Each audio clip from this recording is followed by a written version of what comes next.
속건제와 십자가. 이사야 53장 10절 말씀. 여호와께서 그로 상황을 받게 하시기를 원하사 질고를 당케 하셨은즉 그 영혼을 속건제물로 드리기에 이르면 그가 그 씨를 보게 되며 그 날은 길 것이요 또 그의 손으로 여호와 뜻을 성취하리로다. 이는 하나님의 말씀이니라. 아멘. 네, 안녕하세요.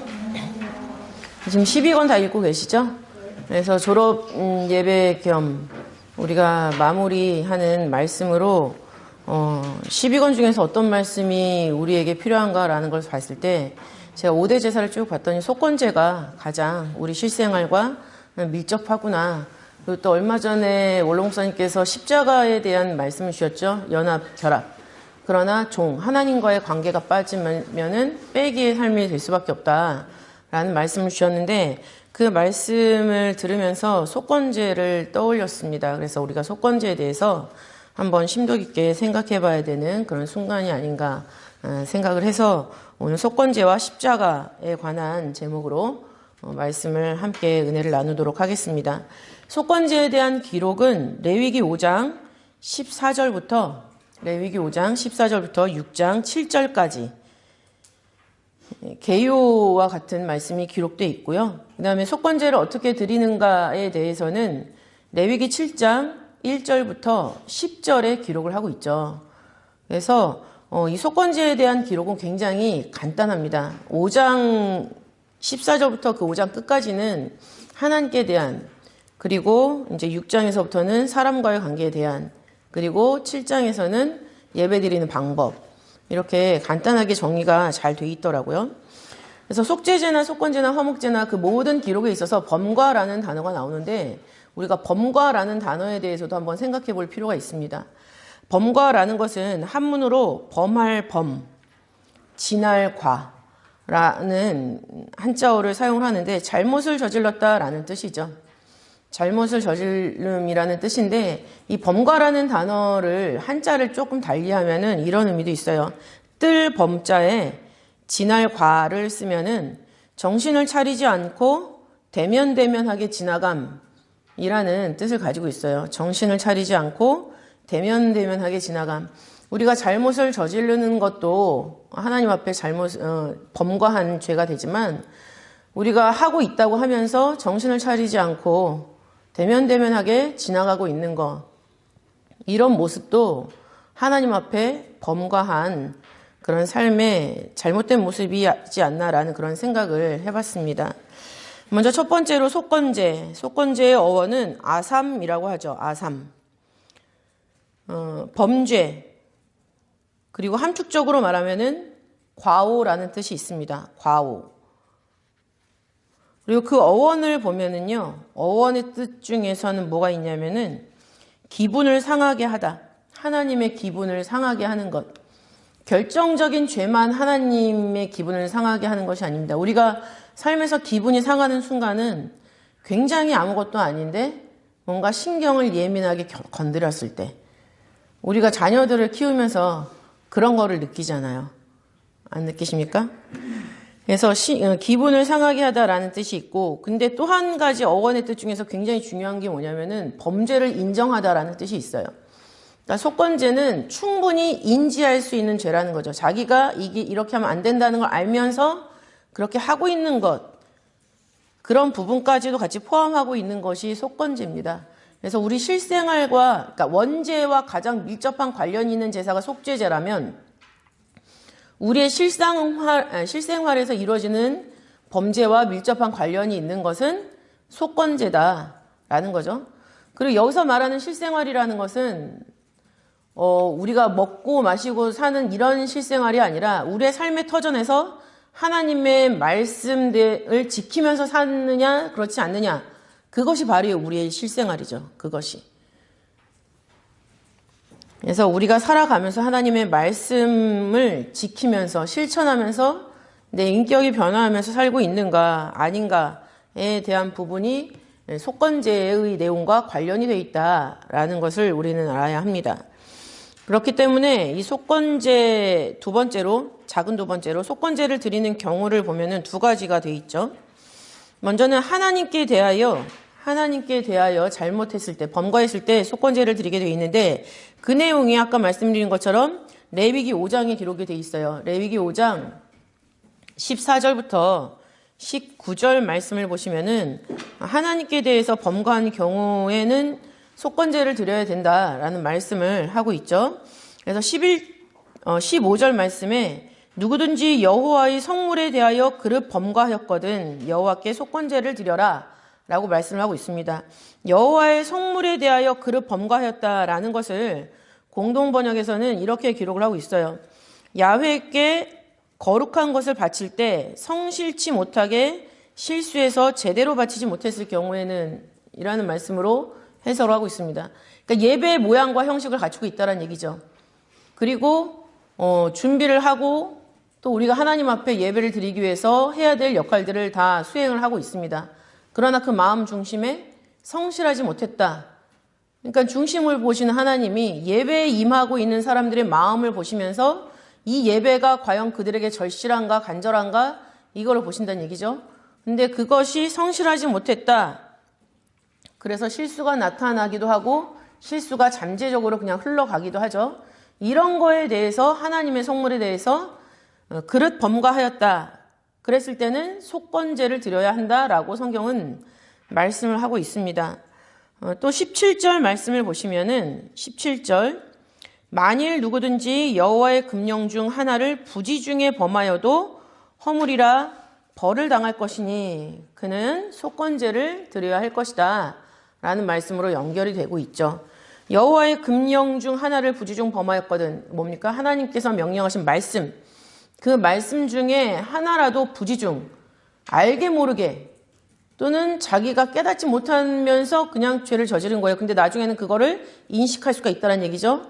그랬을 때도 속건제를 드려야 된다라는 것을 말씀을 하고 있는데 이 모든 죄에 대해서는 속건제를 드리면 사함을 얻을 수 있다라고 성경은 말씀을 하고 있습니다. 16절 말씀에도 속건제를 드리면 그가 사함을 얻으리라 라고 말씀을 하고 있고요. 18절에도 속건제를 드렸을 때 그가 사함을 얻으리라 라고 말씀을 하고 있죠. 그래서 우리가 생활 가운데 말씀을 지키면서 산다라고 하는데 잠깐 까먹어서 또는 알지만 실수해서 이런 것들을 나중에 죄로 인식이 딱 될 때는 그것을 인정하고 하나님 앞에 예배를 드리게 되면 하나님이 용서해 주신다라는 말씀을 우리에게 해주고 있는 것이죠. 그러면 하나님께 구별되는 성물은 과연 어떤 것인가? 라고 했을 때 레위기 27장에 기록을 하고 있습니다. 하나님께 구별되는 성물은 사람, 생축, 집, 밭, 그다음에 생축의 첫 새끼, 그리고 11조 이렇게 6가지로 하나님께서는 이것은 내 것이다 라고 말씀을 하고 있죠. 11조는 선악과라는 말씀을 많이 들어보셨을 거예요. 11조는 선악을 알게 하는 나무의 실과와 같습니다. 왜냐하면 에덴 동산에서 각종 나무들이 많았잖아요. 각종 나무들을 다 사람에게 주셨어요. 그래서 모든 것을 다 먹을 수 있지만 선악을 알게 하는 나무의 실과 한 개만큼은 먹지 말아라 라고 말씀하신 거죠. 그런 것처럼 우리의 삶에서 그 모양을 주신 것이 너네들이 버는 모든 것을 다 너네들이 먹을 수 있지만 딱 10분의 1 그것만큼은 먹지 말아라 라고 우리한테 그 에덴 동산에 있는 규율을 다시 한번 주신 거죠. 그렇기 때문에 하나님이 성별시켜 주신 11조를 자기가 먹었다라는 거는 에덴 동산에서 아담 하와가 선악을 알게 하는 나무의 실과를 먹은 것과 같은 내용이다라는 것을 알 수가 있습니다. 그래서 성물의 절정은 바로 11조라고 할 수 있는데 그것은 우리가 창세기 3장에 근거하고 있다. 그래서 우리가 그거를 왜 먹어? 다른 먹을 게 이렇게 많은데 하고 어떨 때는 이해가 안 된다는 듯이 말을 하지만 사실은 그런 모양들이 우리의 삶에도 나타나고 있다라는 것을 생각했을 때 우리가 마음의 경계를 삼고 하나님께서 구별하신 성물에는 손대지 않는다, 먹지 않는다라는 그런 실천이 따라야 될 것입니다. 그리고 두 번째는 두 번째는 속건제를 언제 드리냐? 이웃에 대해서 범죄했을 때. 이웃에 대해서 범죄했을 때 레위기 6장 1절부터 7절에 기록을 하고 있죠. 레위기 6장 1절부터 7절에 말씀을 하고 있는데 신기한 것은 무엇이냐면 이웃에 대한 죄 역시 하나님께 신실치 못한 죄라고 얘기를 하고 있는 거예요. 이웃에 대해서 죄를 짓는 것은 하나님께 신실하지 못한 죄다. 2절에 기록을 하고 있죠. 누구든지 여호와께 신실치 못하여 범죄하되 곧 남의 물건을 막거나 전당 잡거나 강도질하거나 늑봉하고도 사실을 부인하거나 남의 이름 물건을 얻고도 사실을 부인하여 거짓 맹세하는 그런 사람들이 이 모든 것 중에 하나라도 걸리면은 속건제를 드려야 된다라고 말씀을 하고 있죠. 강도, 남의 것을 뺏는 거죠. 이것은 모르는 남의 것을 뺏는 게 강도. 늑봉이라는 건 뭡니까? 내가 알고 있는 사람, 친한 사람, 그거의 것을 침범하거나 빼앗는 행위, 그것이 늑봉이에요. 이것에 대해서는 분명히 그 빼앗은 것을 돌려줄 뿐만 아니라 5분의 1을 더해서 돌려줘라 라고 얘기를 하는 거죠. 내가 누구의 것을 10만 원을 내가 맡아줬는데 나중에 네가 언제 나한테 언제 맡겼어? 그런 일 없는데? 했는데 진짜 기억이 안 나서 그럴 수 있잖아요. 알고도 그럴 수도 있지만 근데 나중에 그거를 인지가 됐어요. 그럼 내가 그때 몰랐어 하고 갚아줄 때는 그 10만 원만 주는 게 아니라 12만 원을 줘야 되는 거예요. 5분의 1을 더 해야 되니까 10만 원에 5분의 1은 2만 원이죠. 12만 원을 줘야 되는 거예요. 그래서 속건제는 본래 것을 원상복귀시킬 뿐만 아니라 그거에 대해서 5분의 1을 더해서 준다라는 거죠. 그건 왜 그럴까요? 남의 것에 대해 착복하면 안 된다라는 죄의 경계를 삼기 위함이죠. 나중에 그렇게 갚아야 된다라는 것을 알면은 그런 죄를 짓지 않겠죠. 그런 장치로서 이렇게 5분의 1을 더해서 드린다라는 건데 이 모든 것이 하나님 앞에 거짓 맹세한 일이다라고 성경은 말씀을 하고 있죠. 거짓 맹세는 하나님을 거짓 증인으로 세우는 죄예요. 내가 거짓말로 맹세를 했다. 그것이 왜 하나님을 거짓 증인으로 세우는 죄인가? 왜냐하면 이스라엘 백성들은 맹세를 할 때 하나님의 이름을 걸고 맹세하게 돼 있어요. 성경에 기록돼 있죠. 신명기 6장 13절 말씀 보시면 내 하나님 여호와를 경외하며 섬기며 그 이름으로 맹세할 것이니라 라고 말씀을 하고 있죠. 하나님을 신실하게 믿는 믿음으로 하나님의 이름을 걸고 맹세를 해라. 이건 뭐예요? 분명히 그 약속을 지키란 뜻이에요. 그리고 신명기 10장 20절 말씀을 봐도 내 하나님 여호와를 경외하며 그를 섬기며 그에게 친근히 하고 그 이름으로 맹세하라 라고 말씀을 하고 있죠. 그래서 이스라엘 백성들의 모든 맹세는 하나님이 증인이 되는 거예요. 하나님이 증인이 되는데 의도적으로 가짜로 맹세를 했든 진짜 맹세했는데 나중에 지키지 못하게 됐든 그 모든 거에 대해서는 증인이 다 책임을 뒤집어쓰게 돼 있는 거죠. 그렇기 때문에 이웃에 관한 것에 대해서 내가 거짓된 행동이 나왔다, 거짓된 말이 나왔다라는 것은 하나님을 거짓 증인으로 만들어버리는 죄다. 그렇기 때문에 레위기 6장 2절에서도 이 이웃에 대한 죄를 하나님께 신실치 못한 죄라고 얘기를 하고 있는 것입니다. 그리고 하나님을 증인으로 세운 맹세에 지키지 않았다. 하나님을 거짓 증인으로 만들었다라는 거는 10계명 중에서 제 3계명을 범하는 죄가 되죠. 3계명이 뭡니까? 내 하나님 여호와의 이름을 망령되이 일컫지 말라. 출애굽기 20장 7절과 신명기 5장 11절에 기록을 하고 있습니다.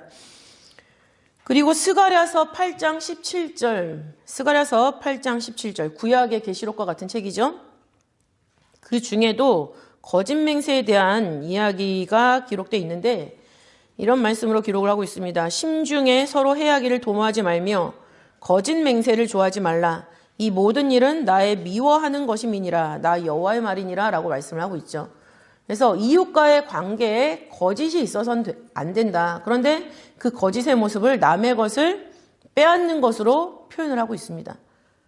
물질을 빼앗는 것도 있고 마음을 빼앗는 것도 있고 그 다음에 그 모든 것에 범과하는 그런 죄가 같이 추가되어 있는 것이죠. 그러나 이 역시도 속건제를 통해서 하나님한테 사함을 받을 수가 있다라는 말씀을 레위기 6장 7절에 말씀을 하고 있어요. 그는 무슨 허물이든지 사함을 얻으리라 라고 말씀을 하고 있죠. 그래서 큰 분류로 보면은 레위기서의 기록으로 보면 하나님께 대해서 범과했을 때, 또 이웃에 대해서 범과했을 때, 그러나 이웃에 대한 범과 역시 하나님께 대한 죄로 연결이 된다라는 거죠. 왜냐하면 그것은 하나님이 정하신 금령을 어기는 죄가 되는 거잖아요. 3계명은 하나님이 정하신 법령인데 이웃에게 그런 범죄를 했을 때 하나님의 이름을 망령되게 일컬었다. 그건 곧 하나님께 대한 금령을 어겼다라는 거가 되기 때문에 이웃에 대해서 우리가 행동하는 것은 다 하나님이랑 직결되어 있다라고 생각을 하시면 되는 거죠.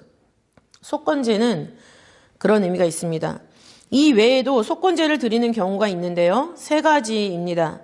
정결 예식에서 속건제가 반드시 포함되어 있는 것을 우리는 성경에서 발견할 수가 있는데, 첫 번째 경우는 민수기 6장 1절부터 12절에 하나님께 바쳐진 사람, 나실인이 더럽혀졌을 때가 있어요. 시체에 닿았거나 그랬을 때는 속죄제, 번제, 속건제를 드리게 됐습니다.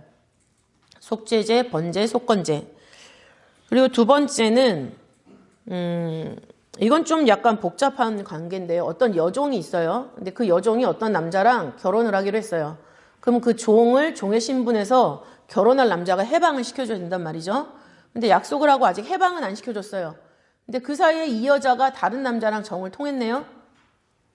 그랬을 때 속건제를 드려야 됩니다. 왜냐하면 이 여자, 그러니까 간음이니까 다 돌로 쳐 죽여야 되잖아요. 근데 이 여자가 아직 결혼할 남자로부터 종의 신분에서 해방되는 그거를 받지 못했죠. 그러니까 아직 종의 신분인 거예요. 그리고 아직 자유로운 신분인 거죠. 그런 어떤 관계에 있어서는. 그렇기 때문에 결혼하지도 않았고 그 다음에 그 결혼할 남자가 이 여자를 종에서 해방도 안 시켜줬고 그런 상황에서 다른 남자랑 좋았다라고 했을 때는 죽일 죄는 아니라는 거죠. 죽일 죄는 아니기 때문에 거기에 해당하는 값어치를 속건제로 드리면은 죄가 사함을 받는 경우가 되는 거예요. 그래서 그런 경우가 레위기 19장 20절부터 22절에 기록을 하고 있습니다. 이때는 다른 제사의 모양은 나타나지 않고 오로지 속건제만 드리는 것으로 나타나 있어요. 속건제. 그리고 세 번째 정결의식에서 속건제가 드려지는 경우는 문둥병이 나와서 정결하게 됐을 때, 문둥병 환자가 정결하게 됐을 때 속건제를 드리게 되어 있습니다. 레위기 14장 10절부터 32절에 기록을 하고 있죠. 이때 특이한 것은 우리가 기억하고 있어야 될 것은 뭐냐면 레위기 14장 17절 말씀 보시면은 기름을, 그러니까 먼저 피를 오른 귓불이 오른손 엄지가락, 오른발 엄지가락에 이렇게 묻히거든요. 나중에 기름은 따로 이렇게 담아서 그걸 다시 그 피 묻힌 오른 귓불이 오른 엄지가락, 오른발 엄지가락에 이렇게 다시 덧바르게 돼 있어요. 그래서 이거는 다른 제사에서 나오는 것 같은데 이거 굉장히 중요한 거기 때문에 좀 기억을 하고 계시면 좋겠습니다. 그리고 이제 드리는 방법, 작은 세 번째로 드리는 방법은 레위기 7장 1절부터 10절에서 기록을 하고 있죠. 레위기 7장 1절부터 10절 말씀을 쭉 읽어보시면 되는데, 그 희생을 잡고 피를 뿌리고 기름을 드리고 그 다음에 기름진 꼬리, 내장에 덮인 기름, 콩팥, 그 위에 기름, 또 허리 근방에 있는 것과 간에 덮인 꺼풀, 이런 것들을 다 불살라서 하나님한테 화제로 드리는 거죠. 화제는 제사를 드리는 방법에 속하는 거지 5대 제사의 분류로 들어가는 것은 아니에요. 기름들을 다 태워드리고 그 다음에 그것을 이제 제사장의 남자들이 거룩한 곳에 먹고, 그 다음에 제육은 속하는 제사장들에게 돌아가고, 이런 기록들이 쭉 나타나 있습니다. 그래서 드리는 방법은 그냥 읽어보시면 알 수 있고요. 그럼 이렇게 속건제를 드리는 목적이 무엇이냐? 하나님과의 관계에서 죄가 발견이 되고 이웃과의 관계에서 죄가 발견됐기 때문에 그 죄에 대한 보상이 강조되어 있는 것이 바로 속건제입니다. 그래서 속건제의 목적은 무엇이냐? 죄로 인한 피해 보상. 근데 특이점은 5분의 1을 붙여서 준다라는 거죠. 특이점은 5분의 1을 붙여서 주는데 이것은 뭐예요? 본래 주인에게 용서와 화해를 구하는 표현이죠. 그래 내가 이거 맡았었어. 그것만 주는 게 아니라 너무 미안해. 해서 거기다 플러스 알파를 해서 준다라는 개념. 그래서 화해를 요청하는 그런 개념으로 5분의 1이 있다. 그리고 아까 말씀드렸던 것처럼 죄를 다시 그런 죄를 짓지 않게 하려는 장치. 우리가 과태료가 나오는 그러니까 범칙금이 나왔어요. 신호 위반을 해서. 그럼 그걸 기한 안에 내야지 기한 안에 안 내면 범칙금이 더 플러스 알파가 되잖아요. 그거 주기 싫잖아요. 그래서 그걸 가슴 아파하면서 다음부터는 법규를 꼭 지켜야지 결심을 하는 것과 같은 그런 일이죠. 이런 과정을 통해서 그래서 속건제는 본래 상태를 회복하고자 하는 것이 목적입니다. 하나님과의 관계에서도 본래의 화목한 관계를 회복을 하고 또 사람의 이웃과의 관계에서도 본래의 상태를 회복하려는 그런 목적이 있다라는 거죠. 그러면 이 목적을 통해서 우리가 크게 두 번째로 속건제 목적을 통한 구속사적 의미를 살펴보겠는데요. 속건제 목적을 통한 구속사적 의미. 작은 첫 번째, 죄로 인한 피해 보상이라고 했죠. 죄로 인한 피해 보상에서 우리가 알 수 있는 구속사적 의미는 무엇이냐면 속건제를 통해서 구원에 가까이 하게 하는 그런 장치가 하나님께서 우리한테 주셨구나. 그런 장치를. 이런 것을 깨달을 수가 있습니다. 그래서 구원에 가까이 가게 하는 그런 장치로 속건제를 우리한테 주셨다. 그것을 우리는 누구의 모습에서 발견할 수 있냐면 삭개오가 예수님을 만나서 구원을 만났죠. 구원을 만나니까 이 사람이 자기가 그동안에 지었던 사람과의 얼그러진 그런 관계들이 다 떠올랐어요. 그래서 뭐라고 고백합니까? 누가복음 19장 8절 말씀 보시면 내 소유의 절반을 가난한 자들의 주겠사오며 만일 네 것을 토색한 일이 있으면 4배나 갚겠나이다 라고 얘기를 하고 있어요. 5분의 1만 붙여서 주는 게 아니라 4배나 그렇게 주겠다. 이건 뭐예요? 예수님을 만난 삭개오의 구원에 대한 기쁨이 극대화돼서 표현이 된 거죠. 절반을 버려도 절반을 가난한 자한테 줘도 아깝지 않고 그 다음에 내가 누구한테 10,000원을 뺏었다. 그러면 40,000원으로 갚겠다는 얘기예요. 100,000원을 뺏었다. 그러면 400,000원으로 갚겠다는 얘기죠. 그 정도로 그 삭개오의 믿음이 재물에 있는 것이 아니라 예수님을 통해 구원받은 그것에 있었다.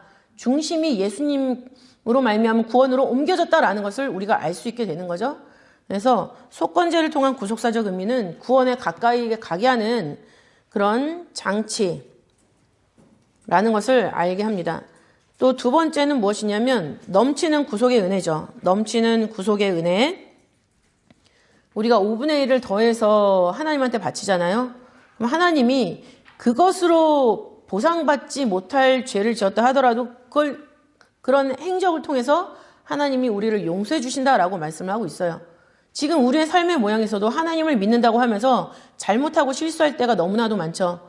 그러나 그것을 그때마다 회개하면서 갈 때 하나님이 그 모든 죄를 덮어주시는 마지막 은혜를 갖고 오신다는 얘기예요. 그것이 바로 넘치는 구속의 은혜죠. 로마서 5장 15절 말씀 보시면은 한 사람 예수 그리스도의 은혜로 말미암은 선물이 많은 사람에게 넘쳤으리라 라고 말씀하고 있습니다. 구속의 은혜가 딱 정량대로만 오는 게 아니라 넘치게 온다라는 것을 말씀해주고 있는 거죠. 그래서 넘치다라는 헬라어는 페릿슈오라는 헬라어를 사용을 하는데 그 뜻이 뭐냐면 고정된 수나 양을 초과하다라는 뜻이에요. 그래서 하나님이 우리에게 주시는 그 은혜는 딱 정량만큼 죄가 20리터면은 은혜도 20리터만큼이 아니라 그 이상으로 우리의 죄를 덮어주신다라는 거죠. 그것이 5분의 1에 포함된 하나님의 구속의 은혜에 대한 표현이 되겠습니다. 그리고 그 은혜는 구속의 완성을 위해서 마지막까지 오시는 은혜로 연결이 되죠. 마지막에 우리에게 주시는 은혜가 있어요. 그 은혜가 없으면 아무리 잘 믿고 살아도 구원받을 수가 없어요. 베드로전서 1장 13절이죠. 베드로전서 1장 13절.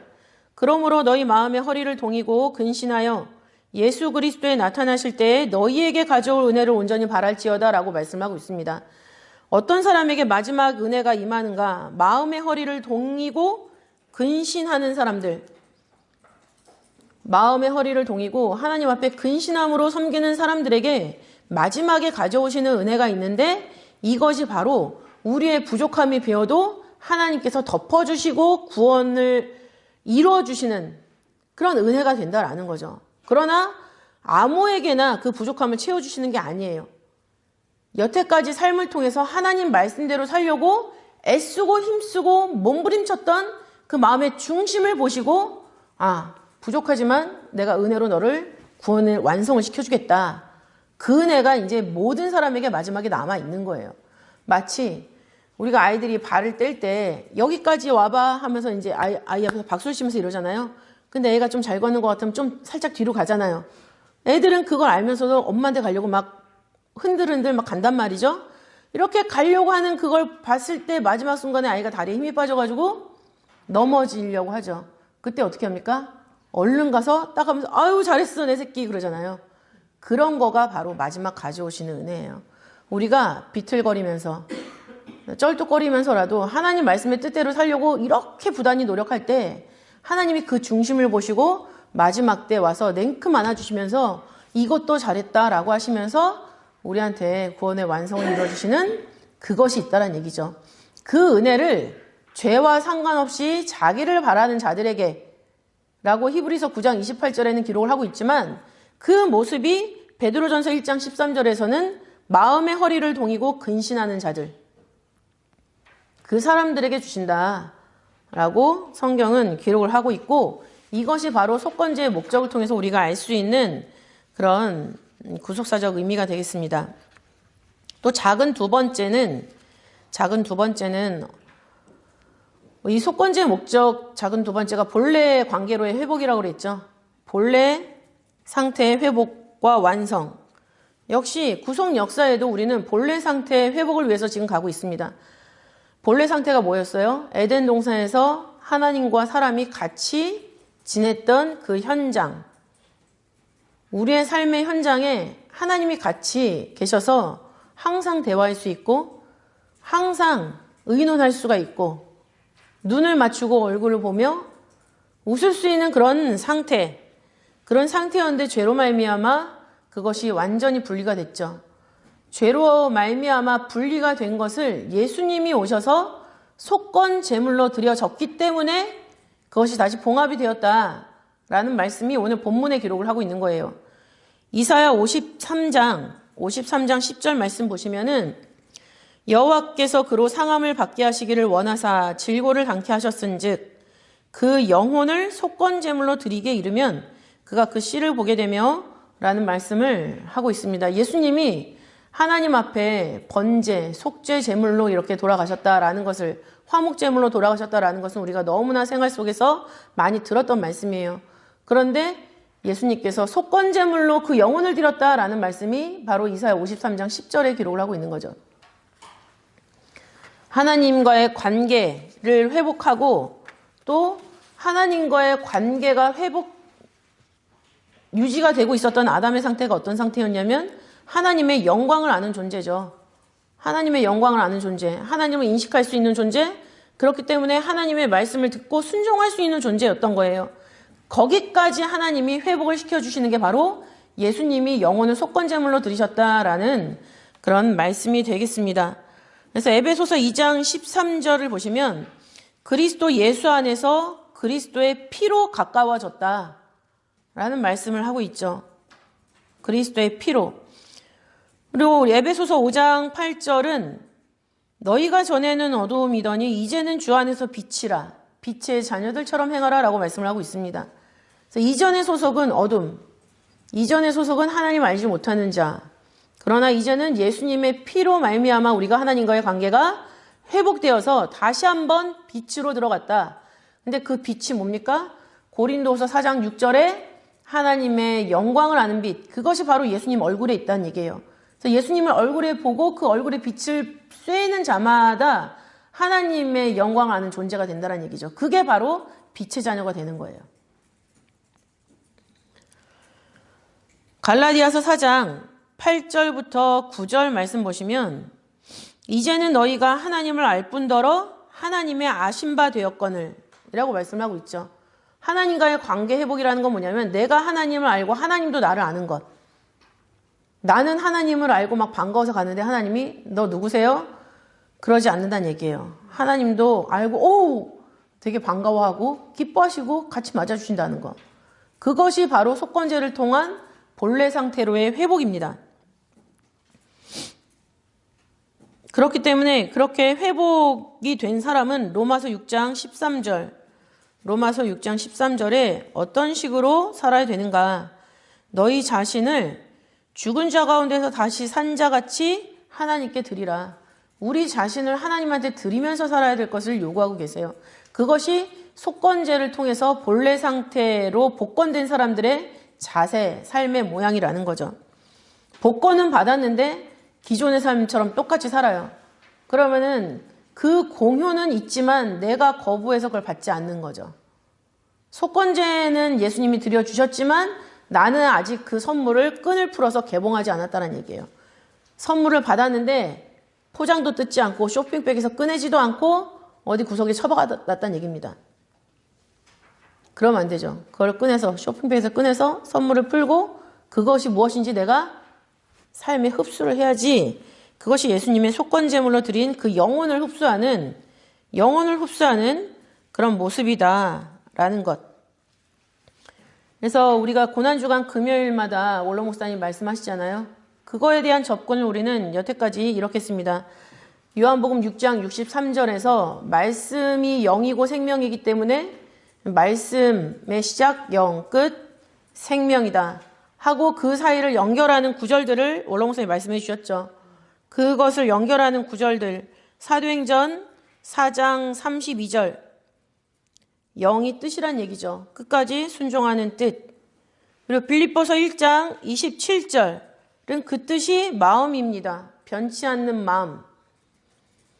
요한복음 12장 27절을 보면은 그 마음이 곧 영혼이에요. 죽지 않는 영혼. 그 죽지 않는 영혼이 요한복음 12장 25절에서는 생명으로 표현을 하고 있습니다. 영원한 생명. 그리고 그 생명은 어디 있습니까? 레위기 17장 11절에 피 속에 있죠. 그래서 그리스도의 피가 끝까지 순종하는 뜻, 변치 않는 마음, 죽지 않는 영혼, 영원한 생명을 담고 있는 피가 되어서 보배로운 피. 그 피로 하나님의 관계를 하나님과 우리의 관계를 회복을 시켜주셨다. 근데 그 안에 영혼이 있잖아요. 죽지 않는 영혼.